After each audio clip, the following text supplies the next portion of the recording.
Après le test très satisfaisant de l'Indiana Marlin, nous testons maintenant pour vous le foil Barracuda. Nous avons testé les modèles en taille L et M. Le modèle L a un aspect ratio de 10,6. En complément, nous avons testé les stabilisateurs en taille M et L, ainsi que les fuselages en taille M et L. À l'extrémité du fuselage, on peut déplacer le stabilisateur vers l'avant ou vers l'arrière, ce qui permet deux configurations différentes. L'ensemble est de très bonne qualité de fabrication et est livré avec le mât HM de 85 cm. Celui-ci a déjà été très performant lors du test du Marlin. Il a une platine avec différents trous, ce qui permet d'élargir encore la position dans le rail. Et passons maintenant à l'aile avant. Elle a une épaisseur de profil moyenne et, chose notable, l'aile est légèrement courbée au milieu des deux côtés.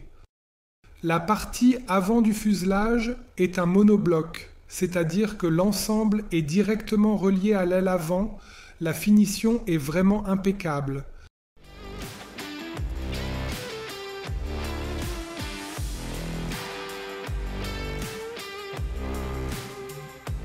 Le Barracuda, dans les deux tailles L et M que nous avons testées, n'est pas un champion au décollage. Mais si vous parvenez à générer une bonne vitesse avec votre planche et à posséder une bonne glisse, son comportement au décollage est bon à très bon, même en comparaison avec d'autres modèles. Comparé à d'autres, c'est cependant un processus qui doit être exécuté de manière différente lors du décollage. Donc la technique pour le foil au décollage doit être légèrement supérieure par rapport à un KT Atlas ou un Duotone Glide que nous avons testé dans la même période. Dès que la vitesse de navigation avec le foil est atteinte et que l'on possède une bonne glisse, on constate ici l'un des avantages essentiels du Barracuda par rapport aux concurrents. Nous atteignons ici, sans effort supplémentaire, systématiquement 2 à 3 km de plus que les concurrents, comme je l'ai déjà mentionné. Exercez aucune pression contre l'aile, il suffit simplement de le laisser fonctionner. C'est aussi la magie qui s'est manifestée tout au long de ce test.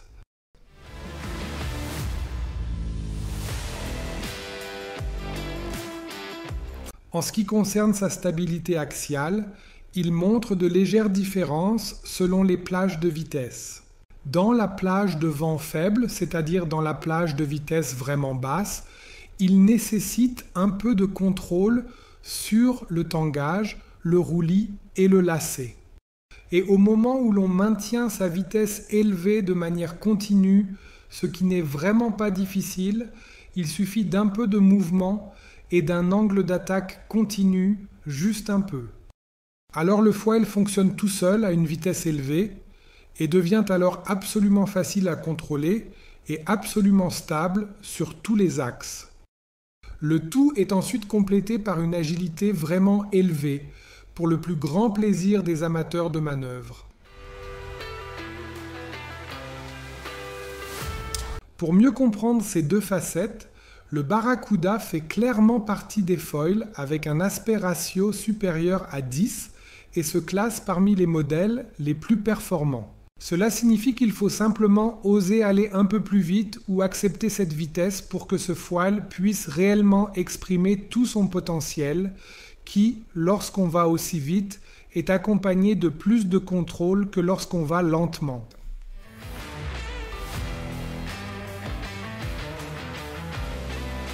La capacité de glisse du Barracuda est excellente. Ici, il ne faut vraiment qu'une faible énergie dans la vague.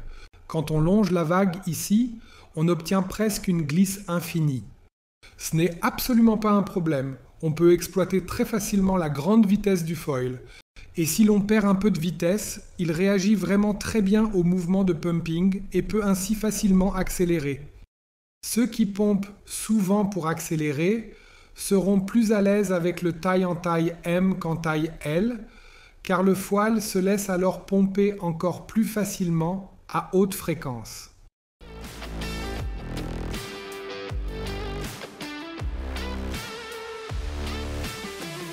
L'amateur de manœuvre appréciera à coup sûr l'agilité du Barracuda et le fait que malgré un aspect ratio assez élevé, on ne rencontre aucune résistance dès que l'on commence à carver. On peut engager l'inclinaison latérale à pleine vitesse sans que le foil ne perde de la vitesse d'aucune manière. Absolument. Bien sûr, un léger guidage à l'angle d'attaque correct est nécessaire pour cela. Dans ce domaine, le Barracuda est vraiment très agréable à manier et absolument sain. Comparativement, ce n'est bien sûr pas tout à fait au niveau de l'Indiana Marlin que nous avons récemment testé, qui est encore plus axé sur le plaisir de tourner. Mais pour une aile avec une telle glisse, l'agilité est vraiment remarquable.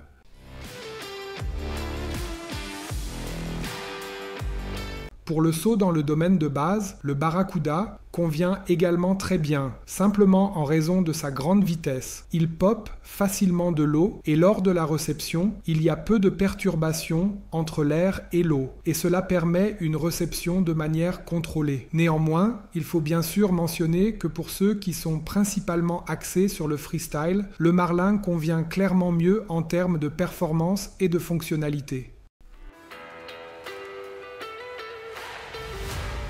Le Barracuda préfère les vagues un peu plus longues, avec un peu plus de vitesse, et une vague plus molle, donc les virages très serrés et les top turns ne sont pas vraiment son truc.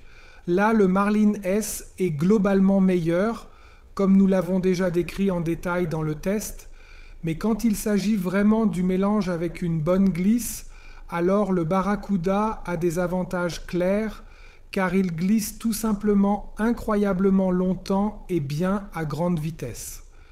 Là, nous voyons clairement le domaine principal et les avantages essentiels de ce foil.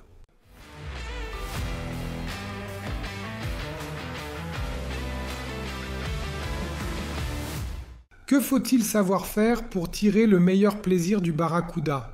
Une compétence de navigation intermédiaire avec des manœuvres sûres et un take-off maîtrisé est ici clairement considérée comme une condition préalable. Une bonne technique de mise en glisse variable ou une bonne technique de décollage est également requise. Donc l'accélération de la planche ou du foil est ici la condition préalable pour une capacité de montée précoce. Le reste est alors un peu la question de savoir à quelle vitesse on fait confiance au foil lorsqu'il atteint déjà une vitesse déjà plus élevée tout seul et qu'on se rend compte qu'il se sent de plus en plus stable et sûr plus on va vite. Si tous ces points sont remplis, alors c'est vraiment un foil formidable.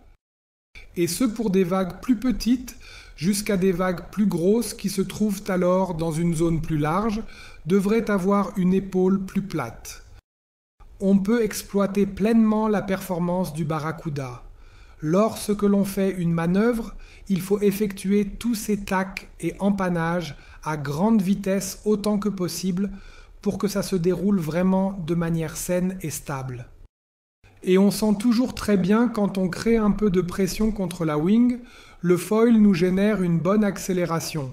On ressent bien la pression sur ce foil est transformée en accélération.